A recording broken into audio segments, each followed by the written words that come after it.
আসসালামু আলাইকুম আপন মানুষজন অনলি কুকিং রেসিপিস চ্যানেলে সকলরে জানাই স্বাগতম। আজকে আমি আপনারা লাগি নিয়ে আইছি নতুন আরো একটা রেসিপি, সিম আর মসুর ডাল দিয়ে খুবই মজাদার একটা রেসিপি।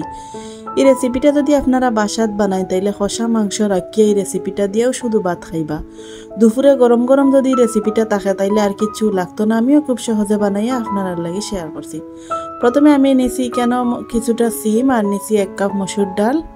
আর এখন সিমগুলারে আমি খুব বালাটিকে দইয়া পরিষ্কার করিয়া সিমর যে আঁশ আছে আঁশগুলা ফালাইয়া নিমু, নিয়ে আমি এখন সিদ্ধ করিলিম। সিদ্ধ করার লাগি প্রথমে চুলাত আমি একটা পাত্র বইয়া নিছি আর পাত্রের মাঝে দিলাইরাম দইয়া খাটিয়া পরিষ্কার করিয়া রাখা সিম। আর সিমগুলো আমি খুব বালাটিকে ভিতরটাও চেক করিয়া নিছি যাতে ফুকা টুকা না থাকে।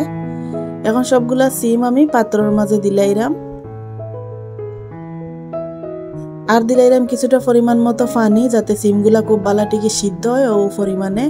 এখন দিলাইরাম অল্প একটু হলুদের গুঁড়া আর দিলাম সামান্য পরিমাণে লবণ যাতে সুন্দর একটা কালারও হয় আর খুব সুন্দরভাবে সিদ্ধ হয়।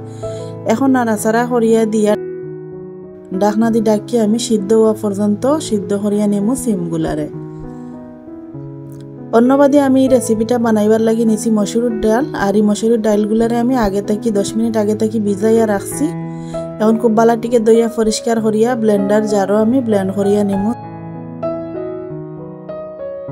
আর এই রেসিপিটা একবারে খাইতে অসাধারণ লাগে। এবারে আমার সিমগুলা সিদ্ধ হয়ে গেছে মোটামুটি। এখন ডাকনাটা সরাইয়া চেক করিয়া নিলাম, দেখো খুব সুন্দরভাবে সবগুলা সিম আমার সিদ্ধ হয়ে গেছে। এখন একটা চামচ দিয়া বালাটিকে চেক করিয়া নিলাম খুব বালা করি সিদ্ধ হয়েছে কিনা। এখন সিমগুলারে পানি জড়াইয়া আমি আলাদা একটা ছিদ্রযুক্ত জালের মাঝে তুলিয়া নিলাম যাতে এক্সট্রা যে পানি আছে পানিগুলা খুব সুন্দর করে জড়ি যায়। ভিডিওটা দেখতে দেখতে যদি লাইক দিতে ভুলি যায় মনে করি একটা লাইক দিয়া পুরা ভিডিওটা দেখার অনুরোধ রইল। আর যারা যারা আমার চ্যানেলে নতুন তারা চ্যানেলটারে সাবস্ক্রাইব করি আমার পাশে থাকবা। আর যারা সবসময় আছেন তারারে অনেক অনেক ধন্যবাদ জানাই। দেখো সিমগুলা পানি জড়াইয়া আমি মোটামুটি ঠান্ডা করিয়া নিয়েছি। এখন হাত দিয়ে খুব বালাটিকে মেশ করিয়া নিলাম আর খুব সুন্দরভাবে সিদ্ধ হয়েছে দেখিয়া হয়তো বুঝতে পারো আপনারা। আর কিছু মাঝখানো সিমর বিচিগুলাও থাকলেই রেসিপিটা খাইতে ভালো লাগে। এখন আমি দিলাইরাম ব্লেন্ডার করিয়া রাখা মসুরের ডাল আর দিলাইরাম কেন আমি কিছুটা পেঁয়াজ কুচি, ধনিয়া পাতা কুচি আর কাঁচামরিচ কুচি এগুলো আমি খুব কম পরিমাণে দিলাম কারণ পরবর্তীতে আবারও আমি মশলার মাঝে এগুলা কষাইয়া নিমু। এখন দিলাইরাম সামান্য পরিমাণে লাল মরিচের গুঁড়া, 1/2 চামচের মতো দিছি হলুদের গুঁড়া, 1/2 চামচ দিছি ধনিয়া গুঁড়া আর অল্প একটু দিলাম ভাজা জিরার গুঁড়া যাতে খুব সুন্দর একটা গ্রান হয়। আর দিলাইরাম আমি আদা রসুনের পেস্ট 1/2 চা চামচ। এখন দিলাইরাম স্বাদ মতো লবণ আর লাগবো আমার 1/2 কাপ বেসন। আমি কেন 1/2 কাপ বেসন নিছি আর বেসনটা অবশ্যই এই রেসিপির মাঝে দিতে হইব। এখন হাত দিয়ে সবকিছুরে আমি খুব বালাটিকে মিশাইয়া নিলাম। বেসন আগে থেকে চালিয়া নিতে হইব কারণ বেসনের মাঝে অনেক সময় অনেক ধুলাবালু ময়লা থাকে। আমিও বেসনটার আগে থেকে চালনি দিয়ে চালিয়া নিছি।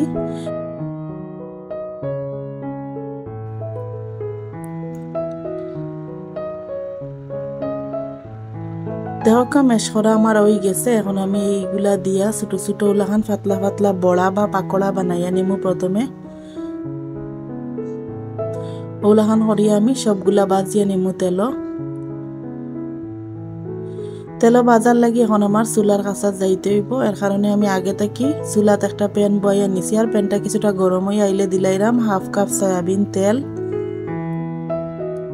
এখন তেল কিছুটা গরম হয়ে আইলে দিলাইরাম একটা একটা করি পাকোড়া অথবা বড়া আর এগুলো আমি ওলাখান একটু পাতলা পাতলা করিয়া দিলাম।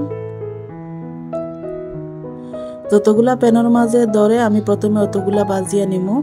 এক সাইড কিছুটা লাল লাল করে বাজা হয়ে গেলে এখন আমি একটা চামচ দিয়ে উল্টাইয়া নিলাম একটা একটা করিয়া। দেখো খুব সুন্দর একটা কালার আইছে আর মিডিয়াম আছে এই পাকোড়াগুলো আমি বাজরাম।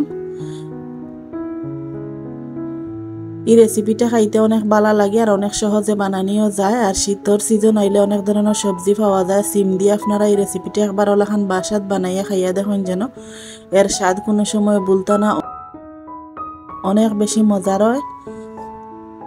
মনে হয় না যেন সিম দিয়ে ফাঁক করা হয়েছে এই রেসিপিটা। সবগুলো আমার উল্টাইয়া দেওয়া হয়ে গেছে। এখন আমি ওই সাইডেও কিছুটা একটু বাজিয়ে নিমু। উল্টাইয়া পাল্টাইয়া লাল লাল করে আমার পাকোড়াগুলা ভাজা হয়ে গেছে। এখন আমি একটা চামচ দিয়ে তেল জড়াইয়া একটা প্লেটের মাঝে উঠাইয়া নিলাম। দেহকে দেখিয়ে হয়তো বুঝতে পারা কিলাখান মুচমুচে হয়েছে একটা। আর এই পাকোড়াগুলা খালি মুখে খাইতেও ভালো লাগে। আর আমি যেলাখান রেসিপি বানাই আপনার লাগে শেয়ার করা, মলাখানও খাইতে অনেক বেশি মজা লাগে। সবগুলা পাকোড়া আমার ভাজা হয়ে গেছে। এখন ও তেলের মাঝে আমি একটা মিডিয়াম সাইজের আলু ওলাখান টুকরা টুকরা করিয়া নিছি। আগে তাকি দইয়া পরিষ্কার করি এখন আলুগুলারে তেলের মাঝে বাজিয়া নিলাম। উল্টাইয়া পাল্টাইয়া লাল লাল করে আলুটারে আমি বাজিয়া নিলাম।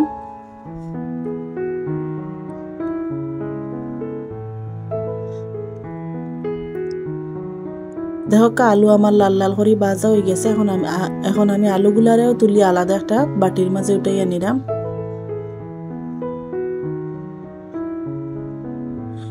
এখন ও তেলের মাঝে দিলাইরাম হাফ চামচ আস্তা জিরা, আর দিলাইরাম একটা তেজপাতা মাঝখান দিয়ে চিরিয়া দিলাম একটা শুকনা লাল মরিচ। এখন সবগুলারে হালকা একটু বাজিয়ে নিলাম।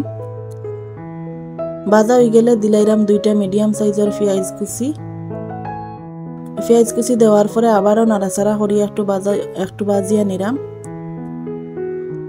ভাজা হয়ে গেলে দিলাইরাম হাফ চামচ আদা রসুনের পেস্ট দেওয়ার পরে আবারও নাড়াচাড়া করিয়া একটু আদা রসুনও থাকা এক্সট্রা পানিগুলা শুকাইয়া নিলাম।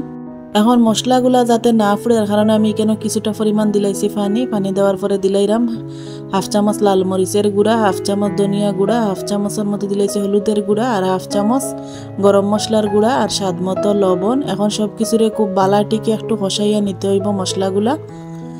যেহেতু কষা মাংসর স্বাদকে আর মানায় এর কারণে একটু বালাটিকে মশলাগুলা কষাইয়া নিয়ে এই রেসিপিটা রাঁধতে হয়। এখন দিলাইরাম মিডিয়াম সাইজের একটা টমেটো, ওলাখান আমি টুকরা করিয়া আগে খাটিয়া নিছি। টমেটো দেওয়ার পরে আবারও মশলার লগে খুব বালাটিকে কষাইয়া নেওয়ার পরে দিলাইরাম আগে থাকি বাজিয়া রাখা আলুর টুকরাগুলা। আলু আর টমেটো এখন খুব বালাটিকে আবারও মশলার লগে একটু কষাইয়া নিলাম। কষাইয়া নেওয়ার পরে এখন আমি একটা ঢাকনা দিয়া ডাকিয়া 2 মিনিট জাল করিয়া নিমু। 2 মিনিট হয়ে গেছে। এখন ঢাকনাটা সরাইয়া সবকিছুরে খুব বালাটিকে আবারও নাড়াচাড়া করিয়া নিলাম। আর দেখকা টমেটো খুব সুন্দরভাবে সিদ্ধ হয়ে গেছে, গলা হয়ে গেছে। এখন আলুগুলোও সিদ্ধ হয়ে গেছে। এখন আমি কেন দিলাইরাম পরিমাণ মতো পানি, আমি কেন 1 কাপ পরিমাণ পানি একবারে যাতে জুল হয় এর কারণে। আর দিলাইরাম 2টা কাঁচামরিচ দেওয়ার পরে এখন ঢাকনা দিয়া ডাকিয়া জুলগুলা ফুটা পর্যন্ত একটু অপেক্ষা করলাম।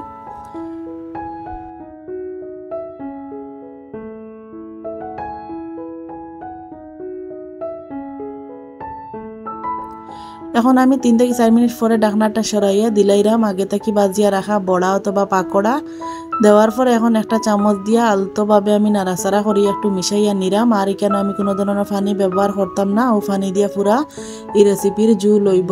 এখন ঢাকনা দিয়া ডাকি আমি আবারও 4 থেকে 5 মিনিট লো আছে ফাঁক করিয়া নিলাম। দেখকা 4 থেকে 5 মিনিট পরে খুব সুন্দরভাবে বড়াগুলা জুলগুলা টানিয়া নিছে আর সবকিছু খুব সুন্দরভাবে সিদ্ধ হয়েছে আর কালারটাও চেঞ্জ হয়ে গেছে। দেখিয়া হয়তো বুঝতে পারে এই রেসিপিটা আসলে সিম দিয়া ফাঁক করা হয়েছে, একদম বোঝা যায় না। এখন আমি এখানে দিলাইরাম ধনিয়া পাতা কুচি দেওয়ার পরে আবার একটু নাড়াচাড়া করিয়া। আর এই রেসিপিটা ঠান্ডা হওয়ার পরে কিন্তু আরো বেশি জুল টানে যাব। এখন আমি ঢাকনা দিয়া ডাকিয়া 2 মিনিট ওলাখান একটু রাখি দিলাম। 2 মিনিট পরে পরিবেশন করিয়া আপনারা লাগি শেয়ার করমু। দেখকা 2 মিনিট হয়ে গেছে। এখন আমি ঢাকনাটা সরাইয়া কত সুন্দর একটা কালার আইছে। আর একটা চামচ দিয়ে আমি আপনারা তুলিয়া দেখাইলাম। দেখকা কতটা সুন্দর লাগে। আমার যদি আজকের এই সুন্দর রেসিপিটা আপনারা কাছে ভালো লাগে কমেন্ট করিয়া জানাইতে ভুলইন না যেন। আমার আজকের আয়োজন অতটুকু। সকল ভালো থাকবা, সুস্থ থাকবা।